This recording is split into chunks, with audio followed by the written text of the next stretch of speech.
Dan ini ada motivasi yang perlu diapakan ini betul untuk peserta didik ya, yaitu menghindari ketidaknyamanan dan hukuman peserta didik, melakukan disiplin diri karena ia takut dihukum apabila melanggarnya. Hal ini merupakan bentuk motivasi ekstrinsik, jadi dari luar Bapak Ibu semuanya. Yang kedua itu mendapatkan imbalan atau penghargaan dari orang lain. Peserta didik melakukan disiplin diri karena ia ingin mendapatkan imbalan atau penghargaan. Hal ini juga motivasi ekstrinsik. Kalau bisa Bapak Ibu, yang ketiga ini menghargai nilai-nilai kebajikan diri sendiri. Peserta didik melakukan disiplin diri itu karena sadar akan nilai kebajikan yang ada di dalam dirinya. Hal ini merupakan bentuk motivasi intrinsik. Nah, sebenarnya Bapak Ibu ya, untuk motivasi yang ketiga ini yang diperlukan untuk mewujudkan budaya positif kita. Kalau tidak dari dalam, itu susah. Dan next, konsep disiplin dengan identitas gagal. Nah, ini untuk para ibu bapak guru semuanya ya. Mungkin ini sudah setiap kali kita terapkan. Mungkin kita sebagai manusia juga butuh kesabaran ya Bapak Ibu. Sebenarnya kurikulum merdeka ini yang dituntut itu adalah guru harus sabar. Ini adalah identitas gagal yang kita mungkin lakukan juga sama anak-anak kita sendiri. Nah, ada hukuman dan penghargaan. Hukuman dan penghargaan ini adalah disiplin gagal ternyata. Contohnya, hukuman meyakinkan diri peserta didik baik dalam segi mental maupun moral. Peserta didik merasa tidak nyaman. Peserta didik merasa takut, terkesan memaksa. Peserta didik merasa rendah dan malu. Peserta didik akan terus mengulangi kesalahannya karena sudah tahu efek yang akan diterima. Jadi hukuman ini adalah identitas gagal. Kemudian penghargaan, ternyata identitas gagal juga. Kita mungkin sering ya penghargaan ini kita praktekkan juga sama anak-anak. Ternyata tidak efektif. Kemudian merusak hubungan pribadi yang hanya akan melakukan sesuatu apabila mendapatkan sesuatu. Mematikan kreativitas peserta didik, menghukum dengan sistem ranking dan nilai. Ternyata itu makanya di kurikulum mereka tidak ada pakai ranking. Ternyata ini adalah identitas gagal. Itu akan menghukum mereka. Dan yang merampas hak untuk menghargai dirinya sendiri. Nah Bapak Ibu, kalau kita ranking sebenarnya itu juga suatu apa juga ya buat anak meranking itu ya. Sebenarnya bagus, ada bagusnya dan enggaknya. Jadi di kurikulum merdeka ini ternyata tidak boleh kita pakai ranking agar tidak merampas hak mereka. Mereka itu merasa mungkin kalau kita kasih ranking, ternyata aku bodoh. Kalau anak-anak kita itu tidak ada yang bodoh, mungkin mereka pintar di akademik, dia mampu di non akademik. Next. Nah, di sini ya Bapak Ibu, banyak istilah-istilah ini. Banyak orang yang kaget ketika ada temannya yang biasa, ini ke guru ya, yang biasa-biasa saja secara akademik, sukses karirnya. Kenapa? Karena ternyata ada kecerdasan yang tidak ada nilainya di rapor, tidak ada nilainya di ujian nasional, tidak ada nilainya di ijazah. Yaitu apa? Kecerdasan soft skill. Apa itu? Apa itu percaya diri, pantang menyerah, daya juang tinggi, motivasi tinggi, pandai bergaul, komunikatif, adaptif, dan yang terpenting adalah mereka memiliki akhlak yang sikap baik. Nah ini mungkin anak-anak kita punya soft skill aja, walaupun nggak pintar ya. Ada juga di sosial media ya, ada dia pintar, seorang dokter, dia sudah sukses jadi dokter, nggak ingat sama gurunya. Ini anak yang biasa-biasa saja dulunya ingat sama gurunya. Nah itu adalah adab. Next, konsep disiplin pendekatan restitusi. Nah apa itu restitusi Bapak Ibu? Adalah proses menciptakan kondisi bagi murid untuk memperbaiki kesalahan mereka sehingga mereka bisa kembali pada kelompok mereka dengan karakter yang kuat. Next. Adapun ciri-ciri restitusi ini adalah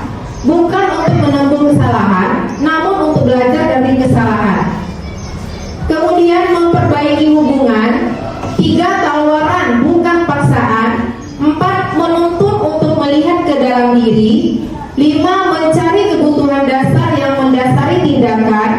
6. Diri adalah cara yang paling baik. 7. Fokus pada karakter, bukan tindakan.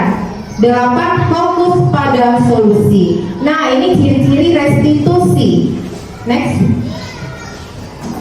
Ada 5 posisi kontrol sebagai guru. Nah, kita sebagai guru dituntut ternyata Bapak Ibu, bukan dituntut, yang dituntut ternyata yang nomor 5.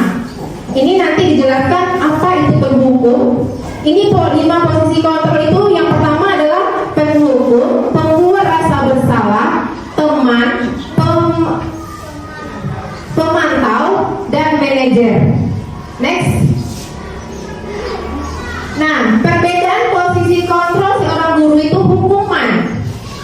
Ini contoh kasusnya ya Bapak Ibu. Kemarin saya sudah praktekkan juga, walaupun nggak sama anak yang terlambat saya praktekkan dulu apakah ini bisa dijadikan untuk memang benar dibawakan ke praktek aslinya ya. Jadi saya praktekkan sama anak kemarin. Hukuman itu untuk hukuman. Ini contoh kasus peserta didik tidak mengerjakan PR. Kita kasih hukuman. Guru menghukum peserta didik dengan hormat ke tiang bendera selama jam pelajaran berlangsung. Guru marah membentak peserta didik dengan verbal sehingga peserta didik jadi takut. Nah, ini yang tidak boleh kita lakukan sebagai guru. Misalnya hukuman boleh kita kasih kalau pelajaran misalnya terlambat, dia saat upacara. Dia terlambat, kita kan sering juga pas upacara anak-anak terlambat. Hukumannya itu kasihlah tentang kita kan dia dalam suasana upacara. Jadi kasih hukuman tentang upacara juga. Misalnya menyanyikan lagu wajib. Itu kan menghukum dengan cara mendapatkan ilmu buat dia kan? Boleh. Dan bedanya hukuman sama konsekuensi. Kalau konsekuensinya, guru memberikan konsekuensi untuk mengerjakan PR-nya pada saat jam istirahat atau dikerjakan sebanyak-banyaknya 2 kali lipat dari tugas yang diberikan guru beserta didik dan peserta didik mentaatinya. Kalau restitusi, guru menanyakan keyakinan kelas yang sudah disepakati dan mendengarkan penjelasan yang disampaikan oleh peserta didik. Mengapa melakukan hal yang demikian? Guru terbuka dan peserta didik menghormati dirinya dan orang lain. Nah, Bapak Ibu, yang ketiga ini mana yang harus kita lakukan sebagai guru? Hukumankah, konsekuensikah, atau restitusi? Restitusi. Ya, restitusi Bapak Ibu, karena ini akan membuat anak itu merasa bersalah ke dirinya sendiri. Mereka yang merubah dirinya sendiri. Kita hanya menuntun. Next. Contoh penerapan 5 posisi kontrol. Nah, ini posisi kontrol sebagai penghukum. Contohnya Bapak Ibu ya. Ciri-ciri khasnya ini penghukum itu nadanya tinggi. Bahasa tubuhnya itu ya, kita sebagai penghukum kayak mana? Pasti kita melotot ya. Melotot, jari-jari menunjukkan untuk menghardik. Ini adalah ciri-ciri orang sebagai penghukum, guru. Guru sebagai penghukum. Contoh kalimat penghukum itu bagaimana? Nah, patuhi aturan saya atau awas. Itu bernada tinggi ya. Kemudian kamu selalu saja salah. Terlambat lagi, pasti terlambat lagi. Selalu datang terlambat. Kapan bisa datang tepat waktu? Nah, itu adalah contoh guru sebagai penghukum. Ini bentuk ciri-ciri penghukumnya. Next. Konsekuensi logis dari akibat penerapan peran kontrol sebagai penghukum ini adalah kemungkinan murid marah dan dendam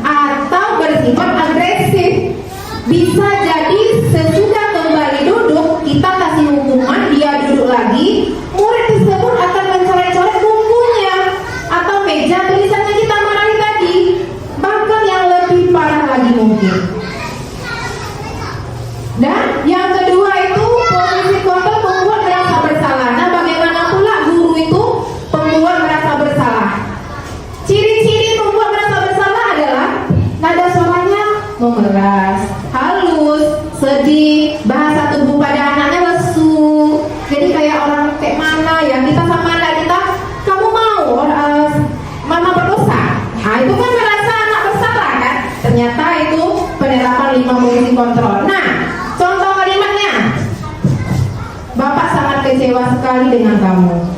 Berapa kali Bapak harus memberitahu kamu ya? Gimana coba kalau orang tua kamu tahu kamu berbuat salah? Karena anak tersebut merasa bersalah ke dirinya. Oh iya, nanti kalau aku buat salah, orang tua aku nanti begini. Jadi dia merasa bersalah. Next. Nah, apa konsekuensinya ke anak? Logis dari akibat penerapan peran kontrol pokok bersalah adalah murid akan merasa bersalah telah mengecewakan ibu atau bapak gurunya. Murid akan menjadi orang yang gagal dan tidak sanggup membahagiakan orang lain. Kadang-kala sikap seperti ini lebih berbahaya dari sikap penghukum, karena emosi akan tertanam rapat di dalam murid yang menahan perasaan. Jadi tetapkan perasaannya. Dan next, yang ketiga, sebagai teman. Nah, ciri-ciri sebagai teman itu adalah suaranya ramah, akrab, dan suka bercanda. Bahasa tubuhnya merapat pada murid, mata dan senyum jenaka. Mungkin kita sudah praktekkan juga ya. Saya sendiri juga mungkin sering merasa teman lah sebagai teman ya.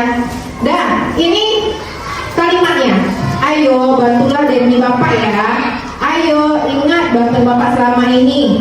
Ya sudahlah, kali ini tidak apa-apa, nanti Bapak bantu bereskan. Nah, apa konsekuensinya? Murid akan merasa senang dan akrab dengan guru. Ini termasuk dampak yang positif. Hanya saja di sisi negatifnya, murid menjadi tergantung pada guru tersebut. Hanya guru seorang aja yang merasa dianggapnya sebagai teman. Bila ada masalah, dia merasa bisa mengandalkan guru tersebut untuk membantunya. Akibat lain dari posisi teman, hanya akan berbuat sesuatu bila yang menyuruh guru tersebut. Jadi kita aja yang dengarnya, guru lain kadang tak didengarnya. Dan belum tentu berlaku sama dengan guru lain. Jadi dia, kalau misalnya kita ada teman nih, ya dianggapnya teman, jadi dia hanya mendengarkan kita aja. Ternyata yang guru lain, biar aja lah, ibu ini. Jadi perbandingan. Lanjut. Posisi kontrol pemantau. Ciri-cirinya dengan ada suara datar, bahasa tubuh yang formal. Nah ini kalimat-kalimatnya. Peraturannya apa? Apa yang telah kamu lakukan? Sanksi atau konsekuensinya apa? Hasil itu sebagai pemantau. Next. Konsekuensi logis dari penerapan posisi kontrol pemantau adalah murid memahami konsekuensi yang harus dijalankan karena telah melanggar salah satu peraturan sekolah. Guru tidak menunjukkan suatu emosi yang berlebihan, menjadi marah atau membuat bersalah. Murid tetap dibuat tidak nyaman, yaitu dengan harus tinggal kelas pada waktu jam istirahat dan mengerjakan tugas. Guru tetap harus memantau murid pada saat mengerjakan tugas di jam istirahat, karena murid tidak bisa ditinggal seorang diri. Nah, misalnya dia tidak mengerjakan PR, kita pantau dia terus sampai selesai. Itu termasuk posisi kontrol guru. Next. Nah, ini posisi kontrol sebagai manajer. Ciri-ciri khas posisi kontrol manajer ini adalah nadanya tulus, bahasa tubuh tidak kaku, mendekat ke murid. Apa saja kalimatnya? Apa yang kita yakini? Apakah kamu meyakininya? Jika kamu meyakininya, apakah kamu bersedia memperbaikinya? Jika kamu memperbaiki hal ini menunjukkan apa tentang dirimu?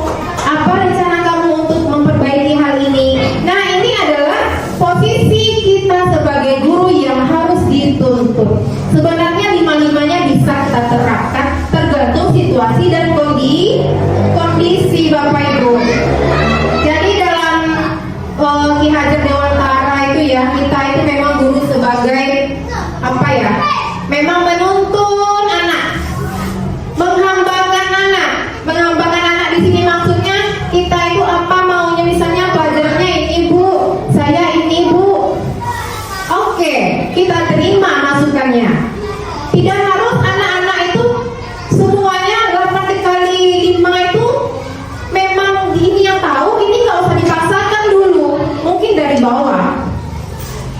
Setiap anak itu berbeda-beda ya Bapak Ibu ya. Dan sebagai kontrol manajer itu kemarin sudah saya praktekkan sama mudah-mudahan nanti kita sebagai guru juga mempraktekannya. Memang harus bersabar sih, kalau nggak sabar memang nggak terlaksana juga. Apalagi kita kalau udah sering terlambat ya Bapak Ibu ya, anak-anak kita sering terlambat pasti kita emosi. Nah, kenapa kamu terlambat terus? Nah, itu adalah sebagai penghukum sebenarnya. Nah, ini adalah kita sebagai manajer harus lembut, harus bahasa tubuh kita itu tidak kaku. Nah, kenapa kamu terlambat? Sebenarnya kata-kata cuma ini bicara kita aja yang kita ubah. Kalimat pertanyaannya itu aja, sebagai penghukum itu juga pertanyaannya. Cuman kita, apakah kita melotot, apakah kita bahasa tubuh kita gimana? Dan next. Dan tugas seorang manajer bukan untuk mengatur perilaku seseorang, tapi membimbing untuk dapat mengatur dirinya. Seorang manajer bukannya memisahkan murid dari kelompoknya, tapi mengembalikan murid tersebut ke kelompoknya yang lebih baik. Nah, next. Nah, ini Bapak Ibu, ini kita masuk keyakinan kelas ya. Keyakinan kelas itu sama juga dulu namanya kesepakatan kelas. Sebelum kesepakatan kelas namanya aturan. Sekarang namanya keyakinan kelas. Mungkin Bapak Ibu sudah ada juga di kelasnya kesepakatan kelasnya ya. Kesepakatan kelas. Nah, mengapa dinamakan keyakinan kelas? Mengapa tidak dinamakan peraturan kelas saja? Keyakinan kelas dibentuk oleh guru bersama peserta didik dalam keadaan sadar tanpa paksaan ataupun tekanan oleh pihak manapun. Nah, Bapak Ibu, kemarin ada nggak Bapak Ibu semuanya di kelas sudah buat kesepakatan kelas? Sudah ya. Ada nggak alur-alur bagaimana cara membuat kesepakatan kelas itu? Ada ya Bapak Ibu ya, alhamdulillah.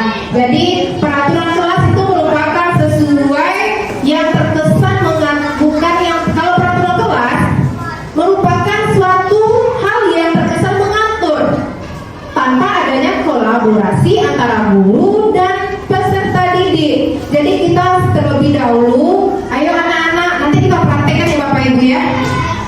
Next. Nah, ini alur-alur untuk membuat keyakinan kelas. Pertama, berdiskusi dan berkolaborasi tentang peraturan apa yang akan disusun. Kedua, merumuskan peraturan untuk menguji keyakinan peserta didik apakah mentaatinya. Ketiga, menempelkan keyakinan kelas tersebut yang sudah dibentuk. Kemarin saya sudah juga mempraktekkannya bagaimana cara membuat keyakinan kelas. Itu keyakinan kelas saat pelajaran PJOK ya Bapak Ibu ya. Pertama memang kita bermusyawarah dulu sama anak-anak, kita terangkan dulu untuk apa keyakinan kelas itu dibuat. Kemudian baru nanti kita kasih nanti statement ini ya, nanti buat mereka apa-apa saja yang harus dipatuhi yang mereka buat itu. Misalnya tidak boleh terlambat, tidak boleh ribut, tidak boleh membuli. Nah, tidak boleh itu ternyata Bapak Ibu kita jadikan ke kalimat positif. Nanti kita praktekkan next.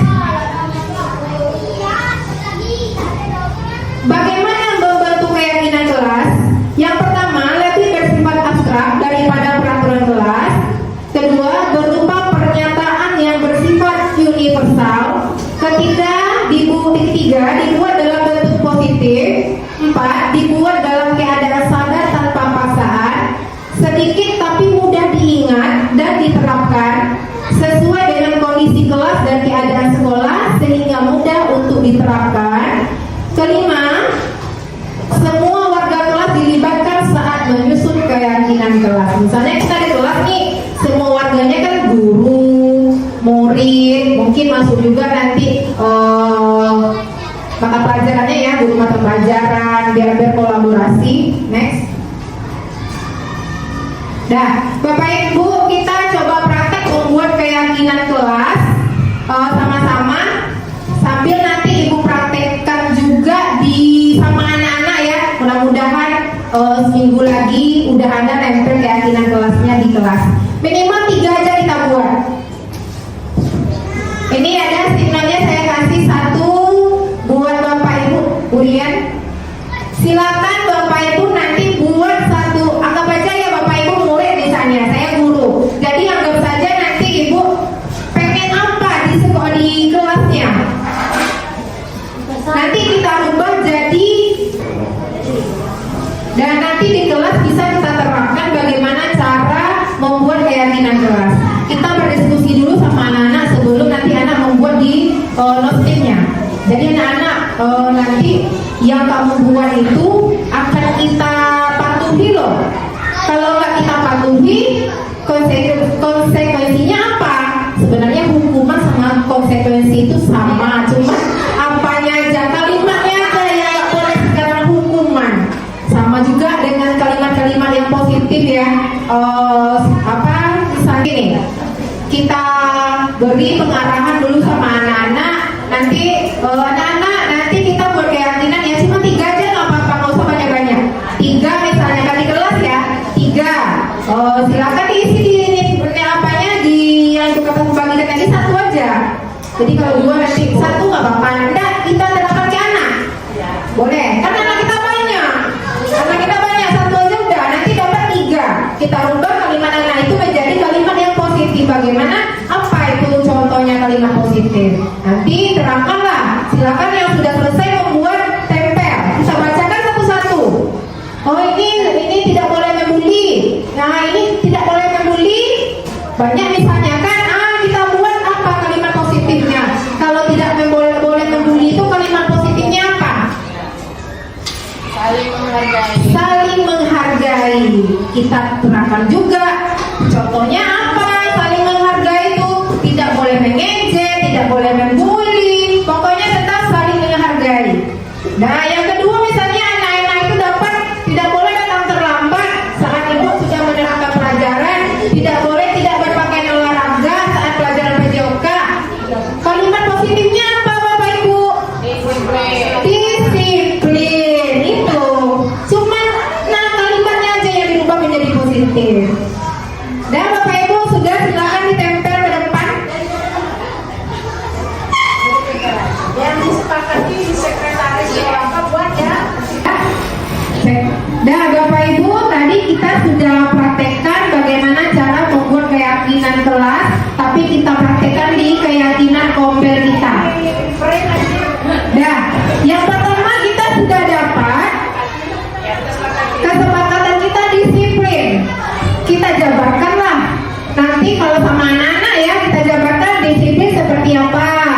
Kemudian berkontribusi aktif seperti apa. Menyimak dengan baik, mungkin ibu udah tahu juga. Kemudian menghargai pendapat. Menghargai pendapat ini perlu ya, karena kita di sini toleransi kita juga harus ada. Dan di sini juga dibutuhkan apa nih?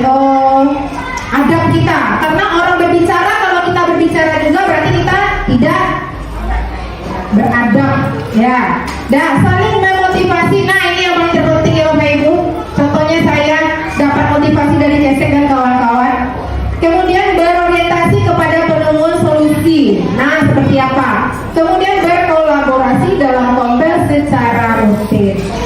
Nah Bapak Ibu nanti kalau membuat keyakinan di kelas sudah tahu alur-alurnya gimana. Silakan Ibu Bapak Guru praktekkan nanti di kelas. Seperti inilah caranya. Nanti sudah dapat, itu maksimal di kelas 3 aja. Cari kalimat positifnya. Nanti tidak menghargai itu tidak ada lagi. Kalau dulu kan ada tata tertib ya, tata tertib tidak boleh terlambat. Ini. Nah itu tata tertib. Dan sekarang berubah lagi jadi keyakinan. Dulu kesepakatan. Mungkin masuk juga tidak bolehnya. Sekarang jadi keyakinan. Dan kalimat jadi kalimat positif. Nah Bapak Ibu semuanya, saya hanya berbagi ya Bapak Ibu. Kalau misalnya bagus silakan dipraktekkan atau diterima. Kalau yang nggak bagus buang aja.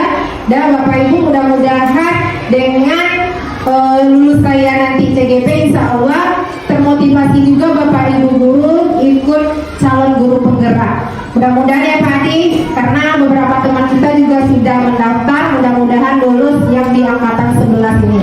Amin. Dan Bapak Ibu sebagai refleksi hari ini, apakah Bapak Ibu, bagaimana perasaan Bapak Ibu setelah saya berbagi atau mentransfer ilmu pada hari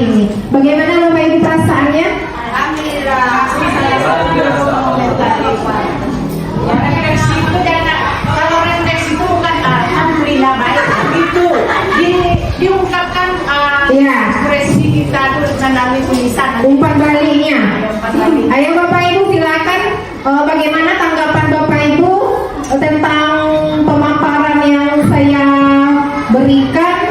Sebenarnya berbagi ya, sharing, karena 2 bulan ini saya sedang mempelajari tentang budaya positif di CGP. Silakan Bapak Ibu. Ya, silakan Bapak Adi. Assalamualaikum warahmatullahi wabarakatuh. Disiplin, berarti disiplin itu nanti saat iya itu kalimat positifnya. Kalimat positifnya disiplin. Contohnya hadir tepat waktu, di contohnya. Ya Bapak Ibu guru kasih tahu lah bagaimana disiplin. Lagi berkontribusi aktif, ada situ. Berkontribusi aktif itu berarti Kontribusi sama kalimat positifnya apa? Saling berbagi. ya. Kontribusi seringan. Sharing, iya, sharing. Iya, apa itu ya? Kalimat positifnya apa? Itu udah kalimat positif itu. Iya, langsung aja. Berarti saling berkontribusi. Menyimak dengan baik. Menyimak dengan baik itu kalimat positifnya saling menghargai. Ya, menyimak misalnya disimak dengan baik dalam narasumber menyampaikan materi. Itu udah Itu positif. Nah, ada positif. Positif ya, ya. Oke, menyimak. Pendapat itu yang disukai semalam loh. Menghargai pendapat berarti saling menghargai. Baik. Saling menghargai. Ini yang disukai kongres malam yang disukai. Berarti itu saling menghargai. Nah, satu lagi saling menyemangati. Nanti laksanakan ya. Yang uji kita. Apa yang Bapak? Daya yang keempat apa itu? Pertama apa tadi saya terangkan Disiplin. Ya, disiplin. Kontribusi aktif. Ya. Menyimak dengan baik. Menyimak dengan baik ya. Pendapat. Menghargai pendapat. Menghargai pendapat. Misalnya nih ada kawan mengusulkan. Nah, kita terima, kita harus kita hargai, kita support, kita atau perlu kita revisi. Pokoknya gini, menyimak dengan baik itu sebenarnya misalnya gini, saling menghargai ya, itu saling menghargai itu. Misalnya ada teman kita berpendapat, jangan dilihat bantah dulu, dengarkan. Ya, jadi lawannya tidak menghakimi pendapat kamu. Iya. Contohnya kan kami berpendapat tuh. Nah. Tuh harus diterima. Ya. Iya. Contohnya. Saling menyemangati ya, Saling menyemangati. ya. Motivasi ya. Ya, saling memotivasi ya. Masih boleh lah. So, berorientasi pada pencarian solusi bersama. Ini ada masalah ya. Orientasi kita mencarikan solusinya bersama-sama. Nah, itu penting itu ya Bapak Ibu, karena tanpa berkolaborasi kita pun susah. Contohnya seperti saya sekarang sedang mengikuti calon guru penggerak, tanpa Bapak Ibu semuanya mungkin saya nggak bisa berjalan. Jadi butuh kerjasama dari Bapak Ibu guru, terutama Kesek, apanya ya, dukungan dari Kesek dan semangat dari kawan-kawan Satu semuanya. lagi Pak Kausar yang akan disepakati dalam momen ya, berkolaborasi dalam komunitas belajar secara rutin. Ya rutin berapa kali dalam sebulan? Ya kita rutin ya Bu ya, 2 kali sebulan. Meningkatkan hasil belajar murid. Jadi itu kesepakatan tertulis sudah kita buat itu. Ya. Jadi jawab sudah semua. 2 kali. Jadi jawabannya sekali ini adanya. Ya. Dah, nggak usah rekam yang ini. Dah, nanti bisa di skip. Dah.